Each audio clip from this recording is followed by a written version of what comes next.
এইরকম আইকন বা লোগো তৈরি করতে চাইলে সম্পূর্ণ ভিডিও দেখতে পারেন। প্রথমে আমাদের টেক্সট থেকে টেক্সট নিতে হবে। টেক্সট থেকে আমার পছন্দ এস, আমি এস নিলাম। তারপর একটাকে একটু বড় করে ফেললাম, এটাকে ক্রিয়েট আউটলাইন করে ফেলবো। তারপর আমরা ফাইল যাব, ফাইল থেকে এখানে যে কোনো পছন্দের একটি আইকন বা যে কোনো জিনিস আনতে পারবেন। আমি সুপারম্যান আনছি, এটাকে একটু বড় করে ফেলবো, বড় করছি একটু, আর একটু বড় করে ফেলবো, তারপর আরেকটু বড় করে ফেলবো। তারপর আমরা এটাকে পিছনে দিয়ে দিব, বেঁকে দিয়ে দিছি। তারপর এখান থেকে আমরা এটাকে মার্কস করে দিব।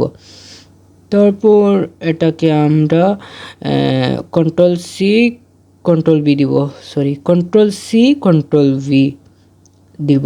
তারপরে এটা বেঁকে আসবে। তারপর এখান থেকে কালার আমরা ব্ল্যাক কালার চুজ করে ফেলবো।